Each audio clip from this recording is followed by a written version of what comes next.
নমস্কার, কেমন আছেন সবাই? আবারও জীবনের ওঠা পড়ার নতুন দিনের নতুন একটা ব্লগ ভিডিও নিয়ে চলে এলাম আপনাদের সামনে। আগের ভিডিওতে আপনারা দেখেছিলেন খাওয়া দাওয়া করে হায়দ্রাবাদের উদ্দেশ্যে রওনা হয়েছিলাম, আর এই যে চলে এসেছি হায়দ্রাবাদে। তো অবশেষে 3 দিন পর জঙ্গলের রাস্তা পেরিয়ে ভোর রাতে বাড়ি পৌঁছালাম। চলুন সঙ্গে থাকুন। চলে এসেছি রামোজি ফিল্ম সিটি। এরপরে আমরা এখানে কোনো একটা হোটেলে স্টে করব। এখন মর্নিং, আমি শুক্লা আবারও নিয়ে চলে এসেছি সবাইকে সঙ্গে নিয়ে নতুন একটা ব্লগ নিয়ে চলে এসেছি। কেমন আছেন সবাই? তো আজকে আমরা এই যে এই রুমটায় স্টে করেছিলাম। চলুন আমরা রেডি হয়ে নিই আর আপনাদের সাথে রুম ট্যুরটা শেয়ার করে দিই। এই হচ্ছে হাইওয়ের পাশেই একটা রুম যেটা নেওয়া হয়েছে। তো এই যে এখানে সোপ দেওয়া হয়েছে, টাওয়াল যেগুলো দেওয়া হয় সেগুলো তো দেওয়া হয়েছে, সাথে এসি আছে, আর এই যে টিভি আছে, একটা টেবিল দেওয়া হয়েছে, আর এখানে বেসিন আছে, সাথে ড্রেসিং এর ব্যবস্থা আছে, আয়না দেওয়া হয়েছে, আর আছে হচ্ছে বাথরুম, ওয়াশরুমের লাইট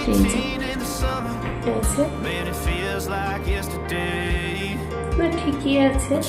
আমরা সবসময় কিন্তু চেষ্টা করি হাইওয়ের পাশেই রুমটা নেওয়ার, তাতে আমাদের সুবিধা হয়।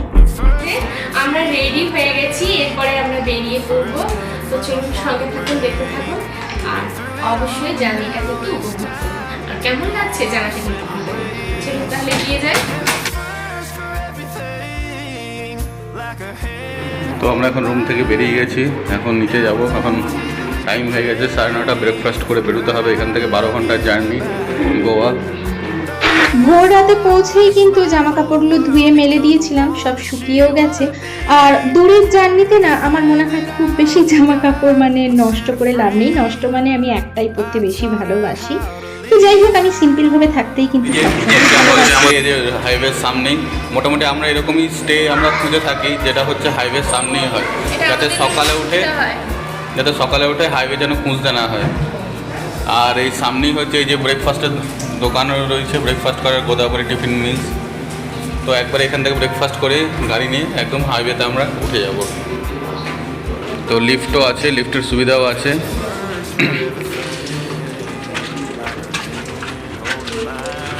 এই যে আমরা বেরিয়ে পড়েছি আর এখন লিফটে করে যাচ্ছি।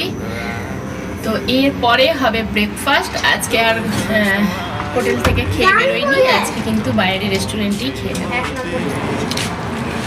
তো এই যে বেরিয়ে গেলাম, আর এই যে আমাদের গাড়ি এখানে রাখা ছিল। রাত্রিবেলায় রাম এদিকে এসো, গরম হয়ে যাচ্ছে। আর এই হচ্ছে হাইওয়ে, ওই দিক থেকে হায়দ্রাবাদ থেকে আসছে, আর এদিকে হচ্ছে ব্যাঙ্গালোর দিকে সোজা চলে গেল। তো এই হাইওয়েতেই আমরা যাব। আর হোটেলটা সামনে থেকে দেখিয়ে নিই। এই যে হচ্ছে Gokul hotel, family restaurant Gokul এটা। আর একদম উপরে হচ্ছে শ্রী সাই লজ, ওপরটা খুব ভালো স্টে ছিল, খুবই আরামদায়ক। আমরা ভুলে গিয়েছিলাম, তারপরে মনে পড়ে গেল যে বড় ছেলের উপোস আছে। উপোস মানে ও আটার জিনিস খেতে পারবে, কিন্তু বাইরের সবজি টবজি খেতে পারবে না। আর মন থেকে যদি চান বা মন থেকে যদি ঠাকুরকে ভক্তি করেন, তাহলে যেটা চান সেটাই কিন্তু সম্ভব বা পেতে পারেন। জানি বাইরে বেরোলে সবসময় হয় না, তবুও যেটা মন থেকে চেয়েছিলাম সেটাই কিন্তু পেয়ে গেছি। কাঠের জ্বালা, গ্যাস খতম, বনভোজনের মতন হয়ে গেল পিকনিক।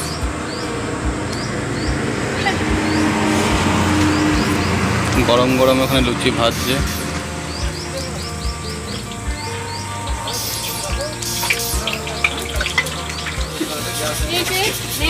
গরম রেডি হয়ে গেছে, তার সাথে সবজি।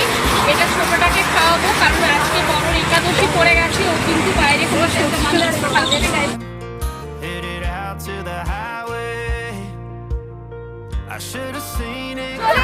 তো খাওয়া দাওয়া হয়ে গেল। এদিকে দেখতেই তো পাচ্ছেন কিরকম রোদ, প্রচন্ড রোদ, প্রচন্ড। কিন্তু সবচেয়ে ভালো পুরিগুলো একদম গরম গরম ভেজে দিচ্ছে, যে ভেজে রাখছে না ওরা।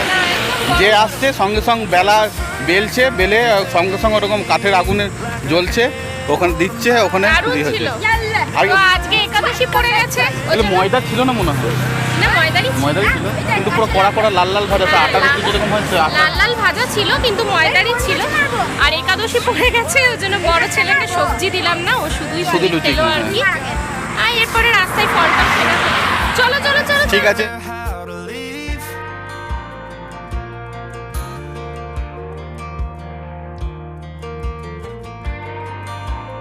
আছি তো এখনো কর্ণাটক অন্ধ্র যে হায়দ্রাবাদ যে বর্ডারটা আছে, বর্ডারটা এখনো আসেনি। তো এখন সময় হয়ে গেছে 12:30 বাজছে, আর আমি আর বড় ছেলে সামনে বসে আছি, আর ছোটো ছেলে তোমাদের দিদি ওর পেছনে আছে। তো এখন 12:30 বাজছে, আর এস করে আমরা কর্ণাটকে এন্টার করি। তোমরা সঙ্গে থাকো, দেখা হচ্ছে আবার খানিকক্ষণ পরে। জানেন তো, আমার ইচ্ছে ছিল যে হোটেলে যদি একসাথে আর কি ইডলি ধোসা করা হয়, সেখানেই যদি লুচি করা হয়, তাহলে গ্যাস ট্যাস তো আর পরিষ্কার করে করা হবে না। তার জন্য কেমন একটা কিন্তু কিন্তু হচ্ছিল। কিন্তু ওই যে বলে না, মন থেকে যদি ভক্তি করেন না, তাহলে যেটা ইচ্ছে সেটাই পান আর কি। তো দেখুন, ভাগ্যক্রমে এমন একটা জায়গায় গিয়ে দাঁড়ালাম যেখানে গ্যাস শেষ হয়ে গেছিলো, আর ওরা শুধুমাত্র পুরি ছাড়া আর কিছুই বানাচ্ছিল না। তাও আবার অবাক কাণ্ড, শুধুমাত্র কাঠের জালে আলাদাভাবে বেলে তারপরে পুরিটাকে বানানো হচ্ছিল, আর সবজিটা ভেতরে তৈরি করা হচ্ছিল। আমার ভীষণ ভালো লাগলো, মন থেকে শান্তি পেলাম। আর যাই হোক, কিছু শুকনো মানে লুচি বড় ছেলে খেলো, আর আমরা তো ছোট ছেলেকে একটুখানি সবজি দিয়ে খাওয়া হলো। আর তারপরে কিন্তু রাস্তায় মোটামুটি ফল খেয়েই থেকেছে, আর ওখান থেকেই কিছুটা লুচি আমি প্যাক করে নিয়েছিলাম, কারণ কখন পাওয়া যাবে কখন পাওয়া যাবে না, কোথায় এরকম সুন্দরভাবে পাওয়া যাবে সেটা তো বলা যাবে না। কর্ণাটকের সামনেই হচ্ছে পুলিশ থাকে, পুলিশ থাকে, এই যে সব গাড়ি স্লো হয়েছে। বাইরে কিন্তু প্রচন্ড রোদ আর কি, প্রচন্ড রোদের তেজ। তো যাই হোক, ভেতরে কিন্তু ভালো ঠান্ডা হয়ে গেছে। আমি কিন্তু মাঝখানে একটু শুয়েও পড়েছিলাম, ওরা ওদের মতো খেলছিল, তো বেশ ভালো লাগছিল। আর এই দেখুন, আমরা কিন্তু কর্ণাটকের মধ্যে প্রবেশ করে গেলাম।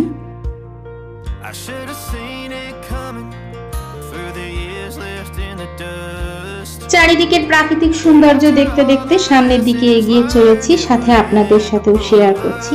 এখানে কিন্তু প্রচুর নিম গাছ, একদম চারিদিকে নিম গাছে ভরে গেছে, এই রকম আর কি। বেশ ভালো লাগছিল। আর অনেকক্ষণ ধরেই আপনাদের দাদাকে বলছিলাম যে কচি কচি নিম পাতা আছে, একটু তুলবো, তো উনি কিন্তু বললেন না না, আমি এখন দাঁড়াতে পারবো না। মাঝখানে দেখুন দাঁড়িয়ে পড়েছি, এখানে ফালুদা, কুলফি, আইসক্রিম সমস্ত কিছু মানে বিক্রি হচ্ছিল, তো সেখানেই দাঁড়িয়ে খানিকটা মজা নিলাম।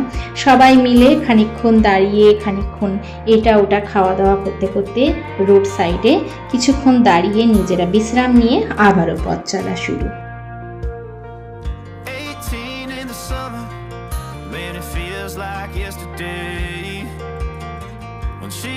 আমরা কিন্তু এইরকম ভাবেই রোড ট্রিপে দাঁড়িয়ে দাঁড়িয়ে আনন্দ করতে করতে খানিকটা বাচ্চাদের আনন্দ দিতে দিতে এগিয়ে যাই। সময় হয়ে গেছে 2:45, তো আমরা চলে এসেছি এখন। এটা হচ্ছে কোপ্পাল রোড, মানে এই রোডটা হচ্ছে রায়চুর কোপ্পাল যে রোড, সেটা সেই রোড। আর এখানে ভিডিওটা কেন অন করলাম, এটা হচ্ছে স্টেট হাইওয়ে, এটা কিন্তু ন্যাশনাল হাইওয়ে নয় বা এশিয়ান হাইওয়ে নয়, এটা হচ্ছে স্টেট হাইওয়ে কর্ণাটকের। তো এই স্টেট হাইওয়ে 23, কিন্তু জাস্ট হাইওয়েটা দেখুন, দারুণ সুন্দর হাইওয়ে, ঠিক আছে। কোথাও কোনো প্যাচওয়ার্ক নেই, কিছু নেই, একদম স্ট্রেট রোড, ঠিক আছে। আর দারুণভাবে মেনটেন করে এরা, পুরো ন্যাশনাল হাইওয়ে মতনই পুরো। চলে এসেছে হচ্ছে তরমুজ। তো এই যে মাঝ রাস্তায় কিন্তু একটু তরমুজ আর একটু কলা কেনা হয়েছিল। আজকে ফলটাই একটু বেশি খাওয়া হচ্ছে, যেহেতু বড় ছেলে খাবে না। আর সাথে লুচি টুচি কিন্তু নিয়ে নেওয়া হয়েছে, সেগুলোও খাওয়া হচ্ছে।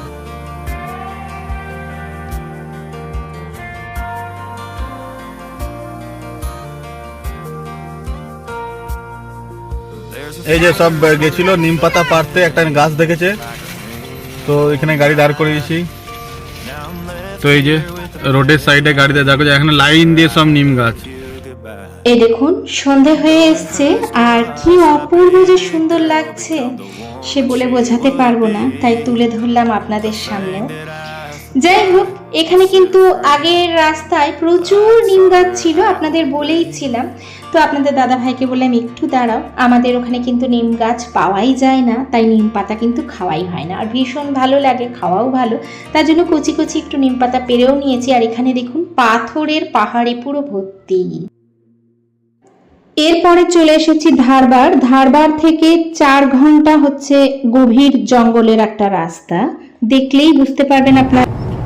এটা মেইন রোড গো, দেখুন বাস তো এখন আমরা চলে এসেছি তো গোয়া যাওয়ার রাস্তায়। তো এখান থেকে এখনও 140 কিলোমিটার দূরত্ব আছে, তার জন্য সময় লাগবে হচ্ছে 3:44। আর জাস্ট রাস্তাটা দেখানোর জন্য আমি ভিডিওটা অন করলাম। সকালবেলায় এসে দারুণ লাগতো, সকালবেলা পুরো চারদিকে ডিপ ফরেস্টের মধ্যে রাস্তা, কিন্তু রাত্রিবেলায় তো সেরকম কিছু দেখা যাবে না।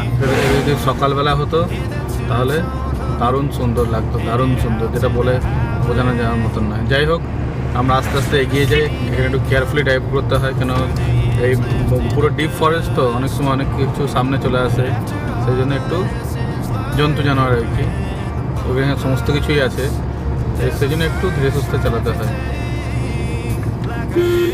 আর রাস্তা হচ্ছে এরকম সোজা রাস্তা তো না, এরকম টার্নিং নিয়ে রাস্তা।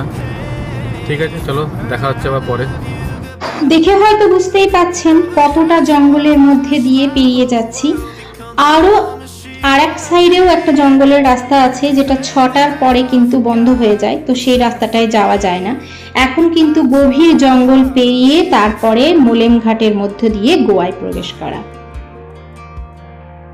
যতই বলুন, এত রাত্রেবেলায় একটা গভীর জঙ্গলের মধ্যে দিয়ে এগিয়ে যেতে ভয় কিন্তু আমার ভীষণ করছিল, গা ছমছম করছিল, কিন্তু আপনাদের দাদা সবসময় আমাকে সাহস জুগিয়েছেন। তবে হ্যাঁ, সকালবেলায় অতটা ভয় না লাগলেও রাত্রেবেলায় কিন্তু মোটামুটি ভয় লাগছিল, কারণ যতই বলুন জন্তু কিন্তু সবই এখানে আছে। যাই হোক, সাবধানতার সঙ্গে ধীরে ধীরে গাড়ি চালিয়ে অবশেষে কিন্তু উনি আমাদেরকে পৌঁছে দিয়েছেন গোয়ায়। আমরা গোয়ায় এন্টার করছি, আপনারা হয়তো বুঝতেই পাচ্ছেন। Goa authentication system approve.